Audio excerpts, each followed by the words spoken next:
Welcome back to the Magnetic Marketing Podcast. Today, we get to spend the time with Doberman Dan. Doberman Dan is one of the absolute favorites from the community, and we are so excited to be able to have him highlighted on the podcast today. You're going to hear about Doberman Dan's backstory, and if you've never, ever listened to him before, we hope that he becomes a favorite just like he has for all of us. You're going to be learning what kind of media he uses, online or offline. You're going to learn how he got started, which you may already know from the title itself. You're going to hear about mindset. You're going to learn the lessons he has taken from Gary Halbert and his biggest recommendation for copywriters. Let's jump in with the cop turned copywriter, expert wisdom from Doberman Dan. I don't think there's anybody that has had a bigger impact in the field of direct response than Dan Kennedy. The legend of Dan Kennedy should be ignored at your own peril. They're not really lessons, they're kind of laws that you live by. Dan opened my eyes to what small business marketing looks like. Dan teaches strategic direct response that is timeless. His ripple effect touches people who don't even know his name. The world as we know it was changed because Dan Kennedy became obsessed with marketing.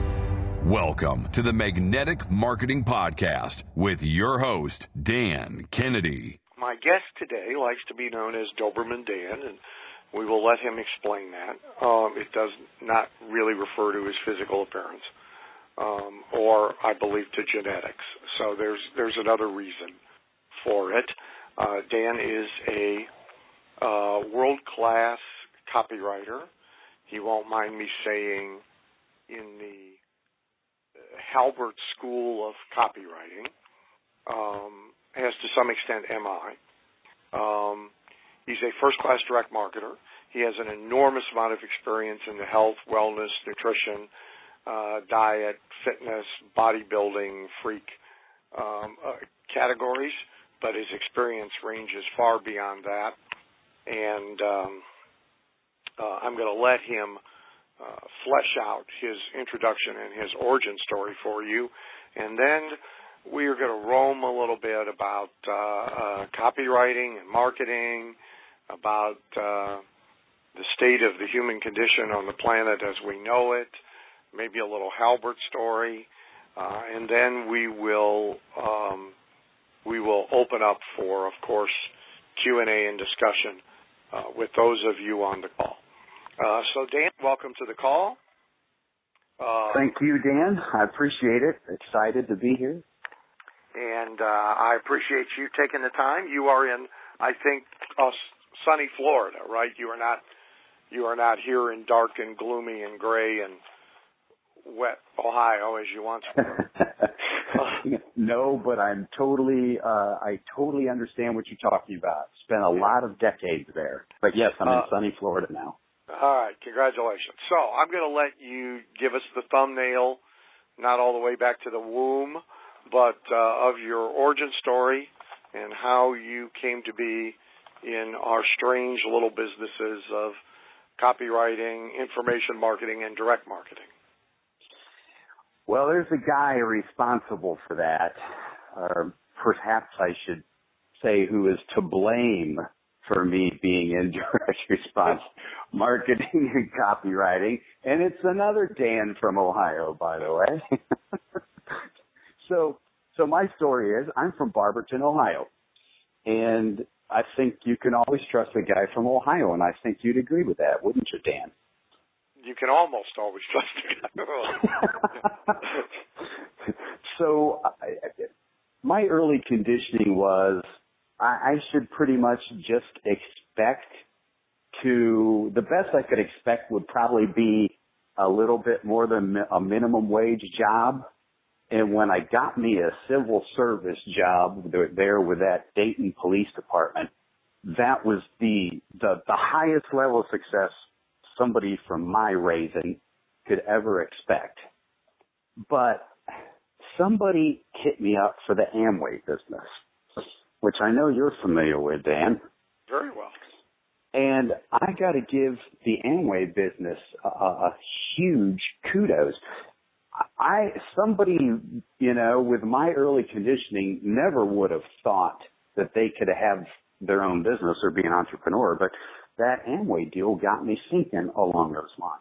And what that led to is after I'd become a cop for 3 years, for 9 years I was full-time cop, part-time entrepreneur.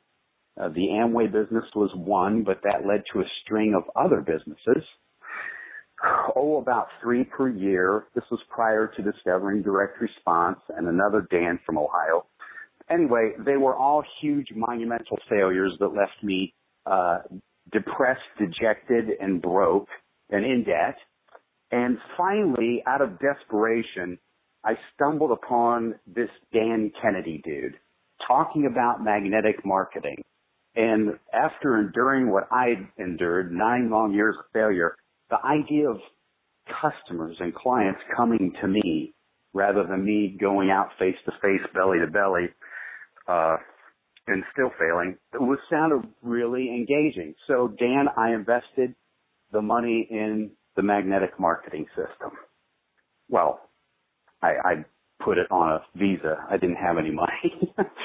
And so the idea was that was to save whatever business was failing miserably at the time.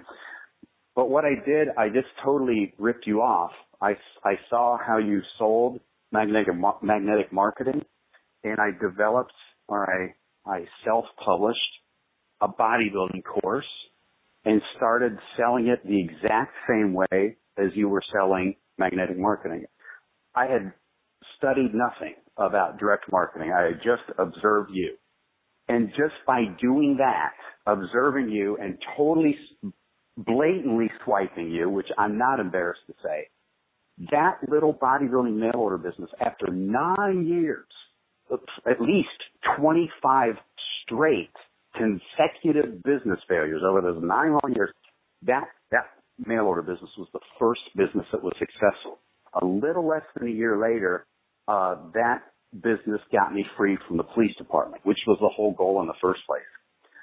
And so that was like 95. And ever since then, I've been supporting my 2 bad habits and expensive habits of living indoors and eating with this direct response marketing stuff in one way or another, either by starting various direct response businesses and 3 different supplement businesses to now working as a freelance copywriter. Now, there's also some Gary Halbert influence, and people who read your newsletter who were familiar with Gary's can't miss the influence. What got you to Gary? Well, I don't ever think, I'm just being honest here, I don't think I've ever had an original idea in my life. I've simply stood on the shoulders of guys like you and Halbert and just duplicated what I've seen you doing. So I found out about Gary from you, of course, after buying magnetic marketing. I subscribed to your newsletter. So here I am, subscriber since 1995, nonstop, Dan. And I think I haven't added it up, but I think I now may be one of your 6-figure guys who's invested at least 6 figures with you over the years. So you talked about Gary Halbert in your newsletter. Again, this would be very early in that relationship, probably 1995 and 1994, 95. So I subscribed to Gary's newsletter, and he told in his newsletter one time he gave some techniques for getting the attention of a whale or a player with money. And I just simply turned it around on him. And one of those was, I just clicked with Halbert. Maybe it was the Barberton connection. Maybe it was, we're both, have warped minds, but I just decided I'm going to mentor with this dude. And I wrote a fake newspaper article about these 2 Barberton guys, Gary Halbert and Dan Gallipo. I was not yet Doberman Dan at that point. And how we decided to collaborate together, and we started a mail order business that was so successful and made so much money. We bought the entire city of Barberton and turned it into the world's largest parking lot. And, of course, I included a bunch of Barberton references in there, about it being the chicken dinner capital of the world and and all that stuff, the Magic City stuff I knew he'd find humorous. And I had it formatted to look like it was an actual article in the Barberton Herald. And I framed it in a really expensive frame and delivered it via FedEx to his office. And that's what got me on the radar. That wasn't enough to get to mentor with him, but it was about a year and a half of constant stuff sent in the mail like that with quote-unquote theater to get his attention. You know, $100 bill letter, lumpy mail, at least one a month, Dan, just constantly. And finally, I think he just figured, man, this Barberton kid is not going to leave me alone. And, finally he kind of started taking me under his wing. And what happened when we really started working together was I had moved. This was another extreme thing I did to get his attention. He wrote a newsletter issue about Costa Rica. And I sent him a letter referencing that. And that got a call from him while his Costa Rican girlfriend was in town to answer my questions about Costa Rica. The next correspondence he got from me was an email that said, hey, I really enjoyed the newsletter about Costa Rica, and I enjoyed the conversation with your girlfriend telling me about it. And I've never visited there before, but it sounded so intriguing. I sold every single possession I have except my Doberman and my laptop, and I moved there. I'm living here now. And that, of course, totally blew him away. And when he came into town, we had dinner. And the next time he came into town, he said, hey, could I crash at your place for the weekend while I'm visiting my girlfriend? Now that sounds like Halbert. Yeah. And you know him, Dan, or you knew him, Dan. His sense of time was way different than the rest of us. So his definition of weekend turned into about, I think it was a little more than 4 months. He stayed at my place in Costa Rica for 4 months. And then as if he didn't drive me crazy enough, he talked me into moving out of Costa Rica and moving to Miami, moving into his client apartment there in the same building with him. And I probably lived there for about 8 months. So today's business, you're like, if I'm correct at the moment, because you do change from time to time, you're like three-legged, right? So you have your newsletter, which is terrific, and some things attached to that. You do some copywriting for clients, and you have a nutrition business. Yes, to all three. The newsletter attached to that is a membership site, a monthly webinar, and then I periodically do small group coaching on various things. I have done coaching programs on my system for starting a nutrition business. And so I'm the proverbial serial entrepreneur. The nutrition business, which I haven't had time to update you about this.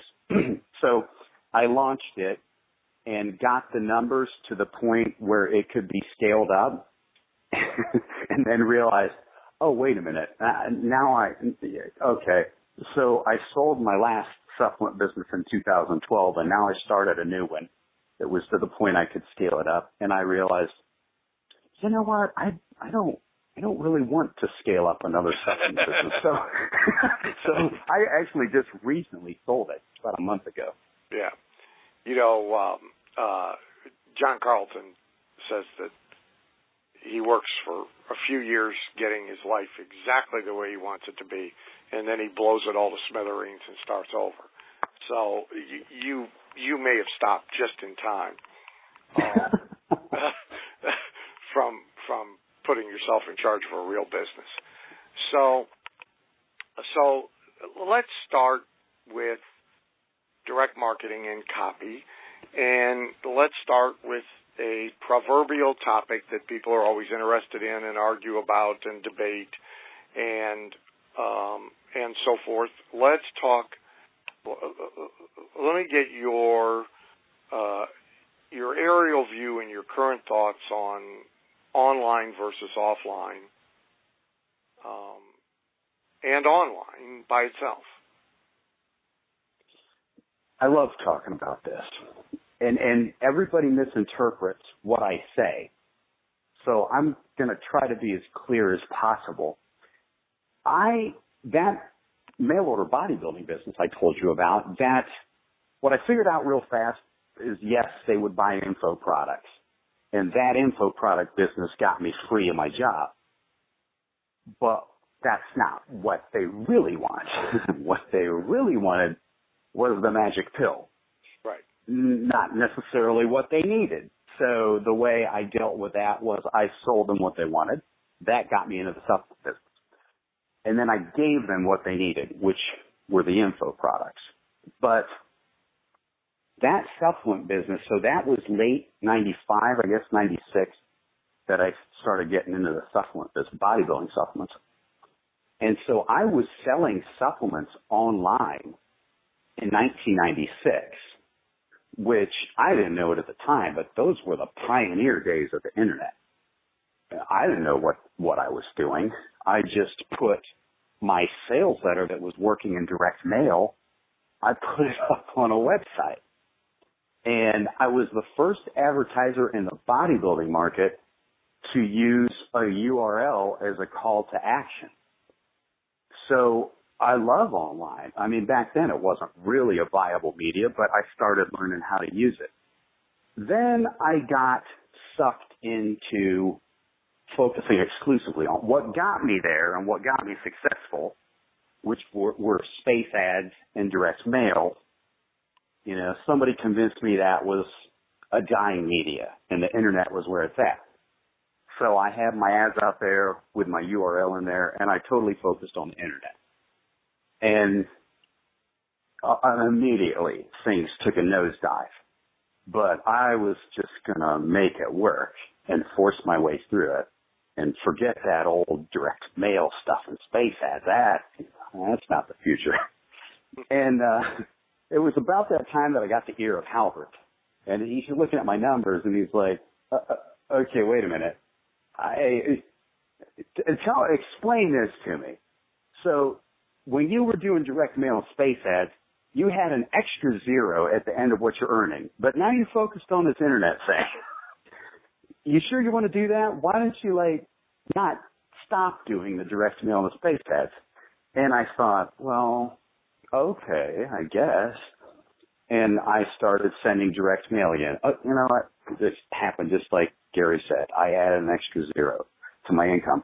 Since that day, I have never gotten away from it. I've seen no reason why not to use all available media. I think that's the biggest mistake business people and marketers are making, wanting to focus just online. I've seen it time after time after time. I've seen people double their sales in a really short period of time when they just add direct mail to the mix, specifically direct mail selling back-end products to their existing customer list, regardless of if they were acquired online. I'm pretty passionate about that because I've never seen it not fail, Dan. Well, it's hard, though, and I'm sure you have it with clients, too. I mean, the temptation, because of the superficial economics, meaning virtually everything you do online is free or nearly free, or pay by click or pay as you go. The temptation for people, and the peer pressure for people, is enormous. I had clients here yesterday, new clients, and very uncharacteristic for me. It was a group of 8 people, so, usually you can't get anything done with a canoe that full. But the youngest of the bunch, I would say 30-ish, protested the idea of ever sending anybody a DVD because, quote, nobody watches a DVD anymore. My laptop doesn't even have a slot for it. And I patiently explained to him that Netflix has almost 6.5 million customers to whom they ship DVDs every month. And in value, those customers are worth a multiple of the live streaming video. And many of them would refuse to be a live streaming video customer if they couldn't get DVDs. And every national direct response advertiser on TV pretty much offers a information package including a free DVD. And they're not all idiots. And that people consume it differently when it's on a DVD than when it's online, et cetera, et cetera, et cetera. But when it was all said and done, I'm not really sure I won the debate. I think I got acquiescence, not acceptance. And I find the same thing with all of it. You know, the thought that all of the hard media is dead and, quote, nobody, end quote,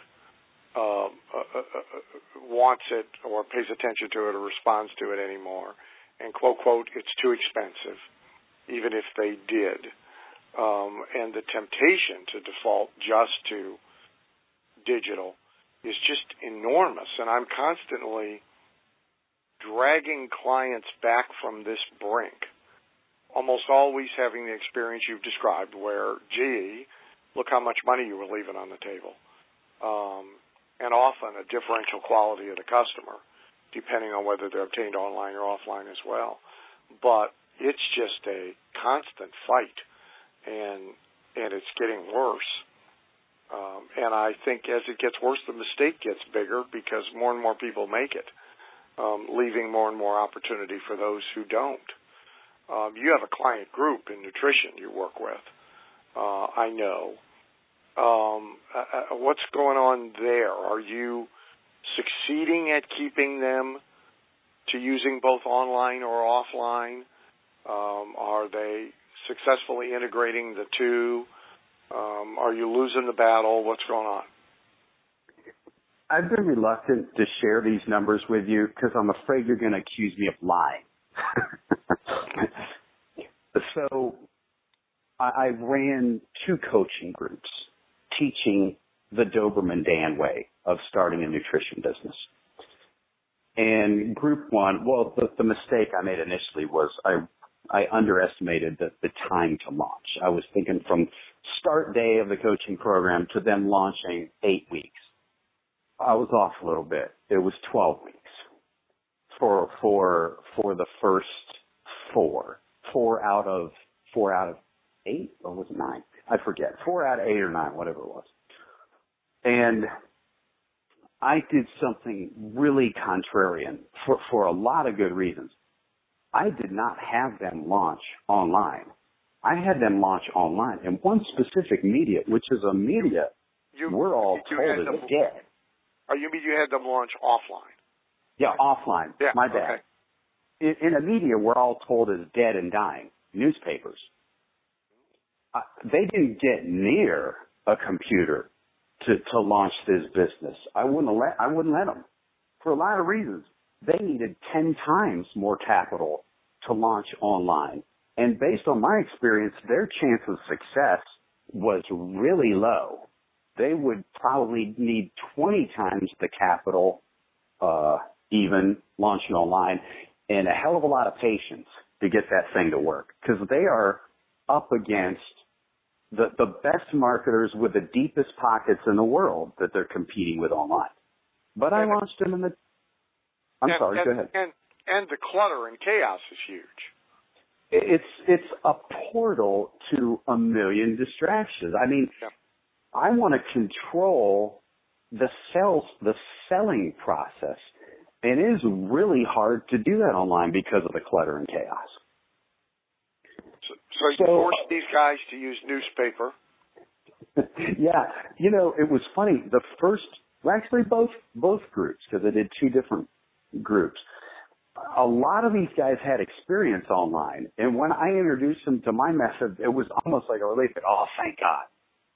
And actually several of them were really experienced online copywriters and marketers. I mean, one has had numerous successful financial controls that have been all launched online. And I told them, yeah, we're launching the newspapers, and here's why. They're like, thank God.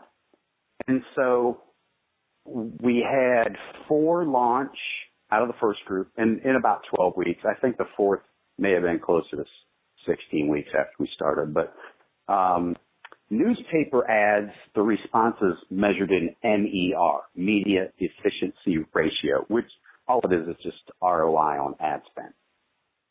So my number one guy to launched with a 1.8, I forget, maybe 1.8 or 1.9 MER, first time up the bat.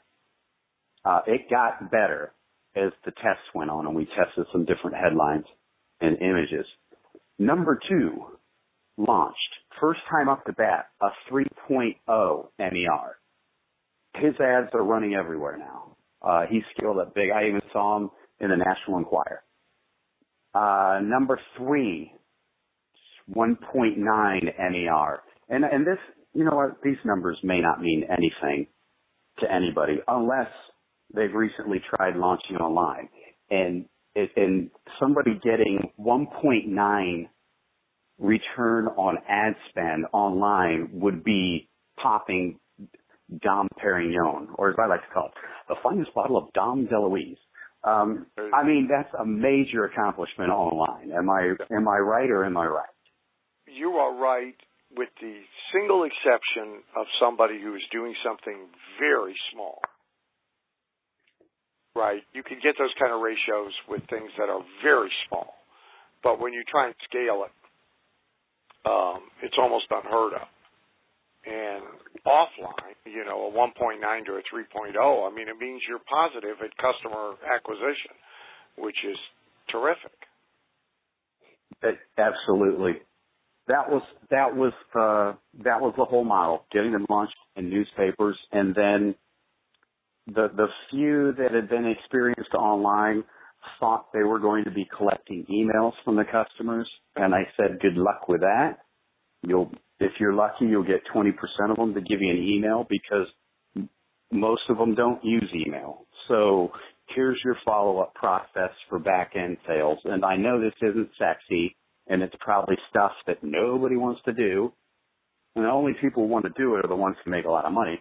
The back-end selling process is direct mail and outbound phone calls. And I know it's not sexy, and I know it's not the magic online money button, but it was the highest possible chance of success way of launching with the least amount of capital. So I'll give you a story, and then we'll go to an entirely different topic of conversation, but you'll like this. So I'm working with a client that has almost entirely, and they are B2B, not B2C, they have almost entirely for 2 years marketed by email. And they have a relatively small universe to work with, about 25,000 eligible buyers. And so they've been marketing almost entirely by email, driving to web, driving to video sales letter, et cetera. And I have no objection to any of that, and use it for a lot of clients. I'm agnostic about the whole thing. But a typical 4-step, once a week for a month, email barrage to drive people through a sales a funnel online against those 25,000 eligible candidates has typically produced about 250 going through the funnel, and about 70 to 80 who then buy and become customers on an ongoing basis. So we did a 4-week, once a week postcard mailing, driving to requesting the old classic free report sent to them by mail, and follow-up steps by mail and a telemarketer to those who requested the information. We drove over 650 leads through the system, and we sold over 250 into their program. and they are stunned. They are just shocked that this could happen, and that their particular person would respond to mail and would pick up the phone, and so they're just shell-shocked. They're trying to figure out why the hell this would be. And, of course, you and I know exactly why it would be. For the sake of the clock, though, I'm going to leap and go very broad for a second. So the reason you periodically decide you'll never write copy for a client again and go start to build businesses of your own, at which point, of course, you decide you don't want businesses of your own and you go back and write copy for people. But when you decide that you will never write copy for a client again, it is because of the incredible dysfunction of clients.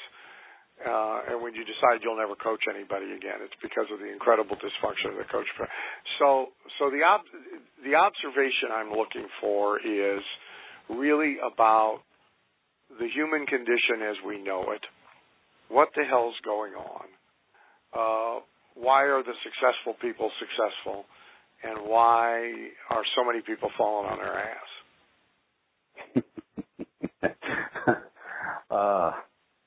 Well, I certainly am seeing a big difference in work ethic, but that's not the principal. That's not the principal reason. This all comes down to a mindset issue.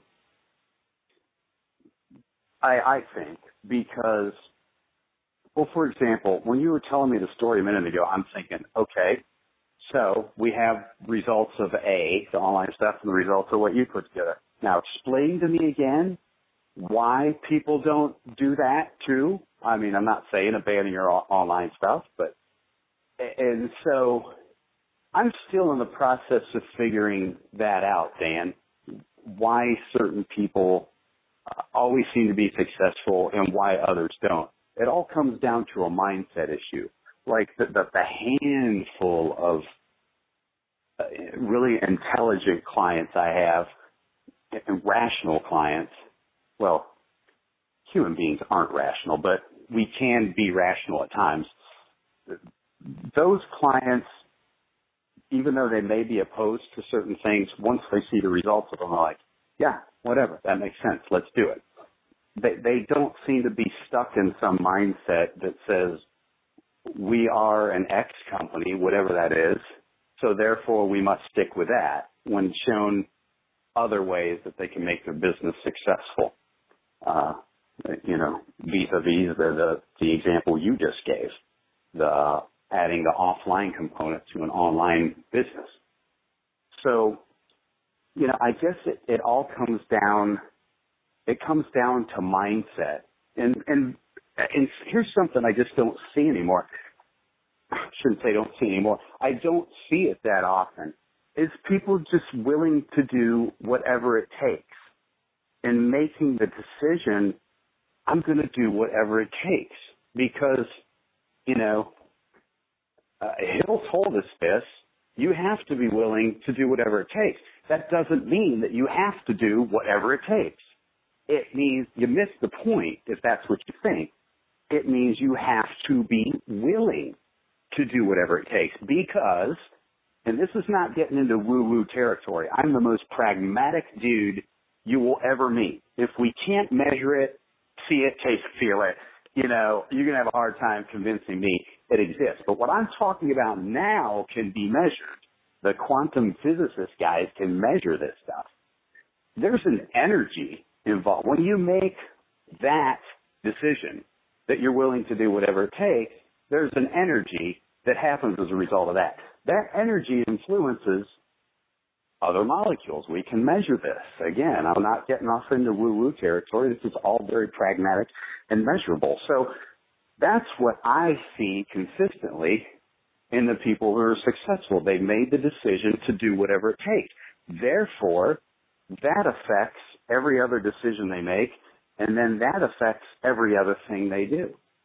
Like I said, doesn't mean they have to do whatever it takes. Sometimes just making that decision is enough to put things in process. I hope I may have gone off on a tangent that you didn't want me to go off on. No. I think it's very relevant, and I think it's I think it's right. I mean, so I had a sign when I had a real office, and you had offices, and the comptroller was in one office, and this person was in another office. The sign on the door of my office when I got it was president, and I took it off, and the sign I put up was whatever it takes. And I remember late in the game somebody coming in, seeing it, and commenting, well, that's an antique, isn't it?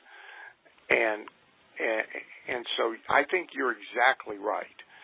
We really successful people are about the desired outcome and tend to be, even if grudgingly, relatively flexible about what is required and the means and the mix of things to get there. And really unsuccessful people tend to be all about the means and the mix of things that they are predetermined they're willing to do or should be doing, as you pointed out, by the very definition of the business.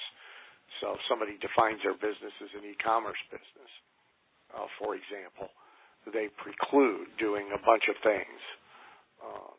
If you watch Warren Buffett over the years, even people who are pretty dogmatic and determined, so I mean Warren, for most of his career, made a big point of refusing to invest in overseas-based companies.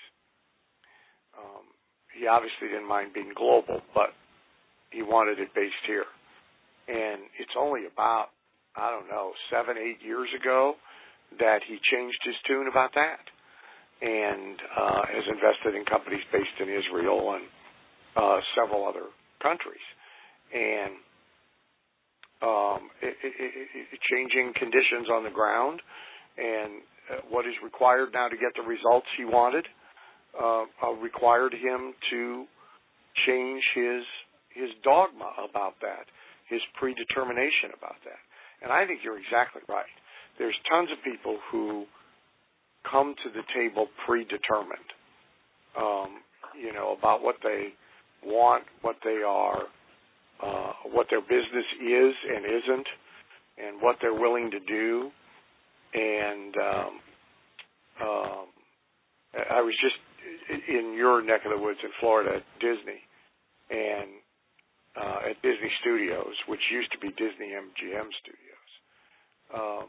They were ripping out 15 acres of Hollywood-themed, movie studio-themed attractions in order to very quickly build the Star Wars park within the park, and for obvious reasons. But imagine how many companies would hand-wring over that decision, maybe never getting to it, because they had predetermined that park was all about classic movies and the history of the movie industry and 1940s Hollywood, which is how it's themed.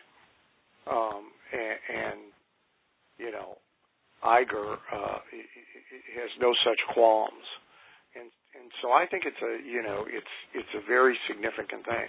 And I think what for us makes a good client or a bad client is how much predetermination is in the way of getting results with them. So I'll leap again, watching the clock. Many people on the call will have some awareness or familiarity with our friend, the late Gary Halbert, and you spent enough time with him. So the two questions are, what's like the most important thing about what to do and the most important thing about what not to do that you learned from your time with Gary? I'll give you a third one too. What's the biggest copywriting related thing you learned from Gary? Oh boy. All right, I'll try to condense this. So one of my favorite quotes from him is "motion beats meditation," and that wasn't just a cute little thing that he liked to say in his newsletter at seminars.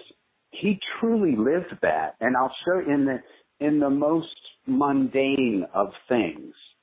And I'll show you a perfect example. I'll tell you a perfect example. So when he was staying at my place in Costa Rica, he decided he was going to stay there permanently. He was going to stay in Costa Rica permanently. So he needs to find an apartment. And I go online to whatever the site was, the local sell it yourself site there in the San Jose area to start, I'm going to find my mentor an apartment. And I start asking him, so tell me about what you want. Do you need 2 bedrooms? Do you need that? And he got really fed up with that because I guess that just wasn't progress to him. And he grabbed the newspaper and said, yeah. Well, you know what? I'm just going to start calling. And he started from the top of the one ads of apartments for rent and started working his way down. Now, the fact that he didn't speak Spanish didn't even register to him as a problem. He just knew motion beats meditation. He was going to put that into practice, and he was going to find himself an apartment, while I wanted to screw around and ask questions about his ideal place. He truly lived that. And Scott Haynes, another copywriter worked with Gary, told me a similar story when they stayed in a place in one of the Keys, I think maybe in Marathon. Gary decides he needs to buy a car down there, and he did the same thing. Just grabbed the one, Scott's asked him, well, let's go out and look at some cars and how it's like, screw that. He grabs the one ad and just starts calling every ad, from the top to the bottom of cars for sale. He truly lived motion beats meditation. Well, so Schwarzkopf, who I followed on the Peter Lovin, Schwarzkopf always said, I'd rather have everybody marching in the wrong direction than not marching, because it's easier to change direction than it is to get people marching. And it's really sort of the same principle, right? And I had a guy in coaching many years ago, phone coaching, and he came to his call every month for 2 years working on one sales letter, which never got in the mail. And he's like the classic case of never really doing anything. And the world's full of that. So the most important thing you learn not to do. Oh, goodness sakes. Okay. And I know now. we shouldn't speak ill of the dead, but I assure you Gary wouldn't care. Dan, they're going to speak ill of us when we die too, so whatever. They might be. They're not really waiting.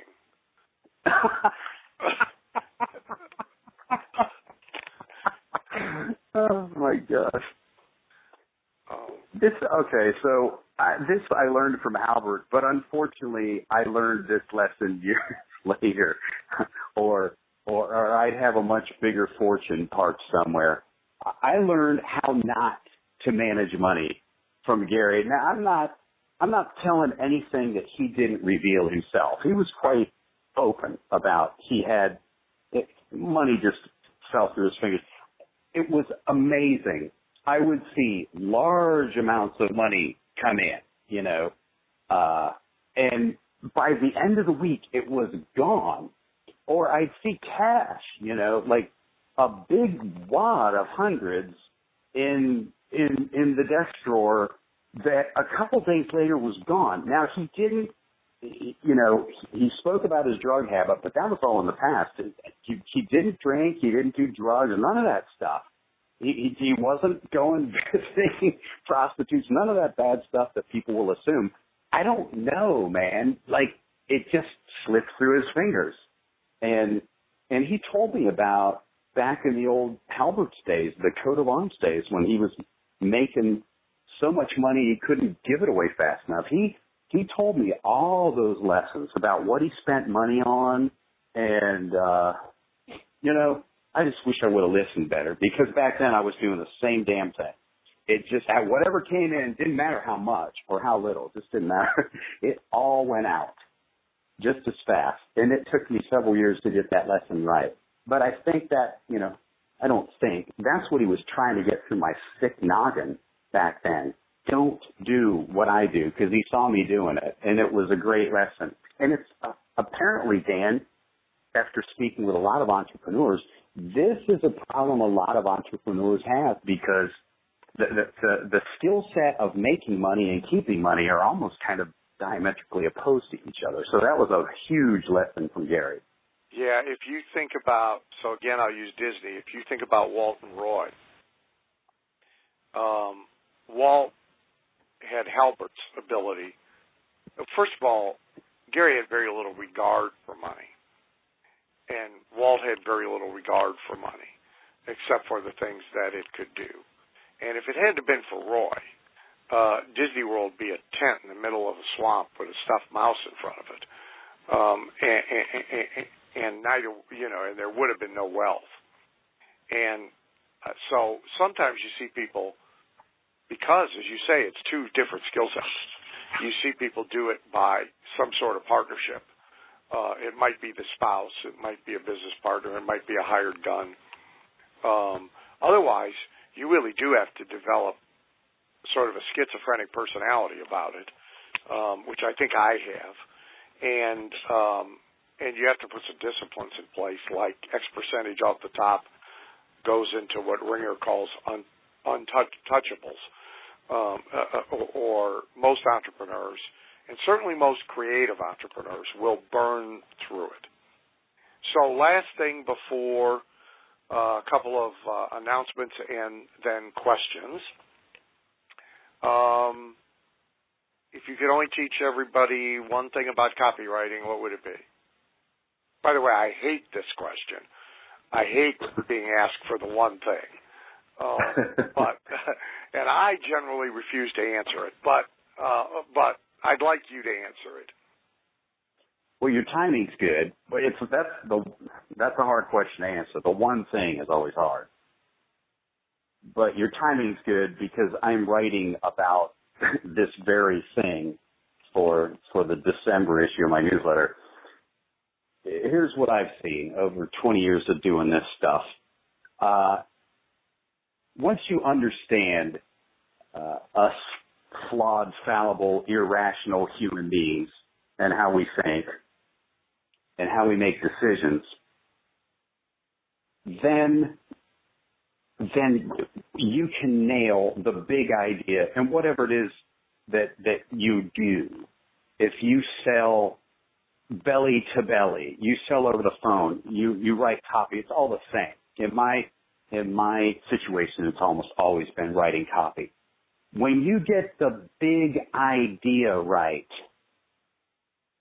I'll clean it up for your audience, Dan. I use a different word. Even mediocre copy can produce really good results.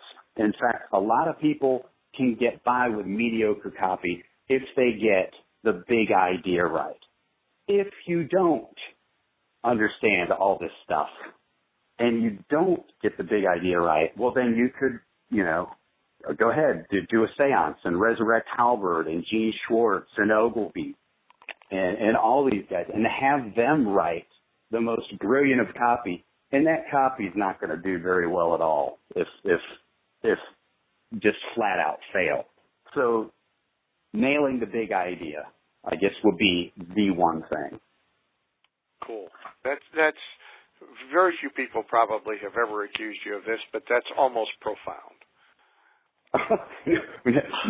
Listen, you need to talk to my wife and tell her that I say profound things because she doesn't think so. No, yeah, I get that, yeah. Thank you for listening to the Magnetic Marketing Podcast with Dan Kennedy. If you love hearing in on these lost Dan Kennedy talks and speeches and calls, then please let someone else know about this podcast. That's how you can help it to grow. And the more it grows, the more free Dan Kennedy we can bring to you. Also, Dan would love to give you the most incredible free gift ever, designed to help you make maximum money in minimum time. Now, this free gift comes with almost $20,000 in pure money-making information for free just for saying maybe. You can get this gift from Dan right now at nobsletter.com. Not only will you get the $20,000 gift, you're also going to get a subscription to 2 marketing newsletters that will be hand-delivered by the mailman to your mailbox each and every month. One from Dan Kennedy and one from me, Russell Brunson. To get this gift and your subscription, go to nobsletter.com right now.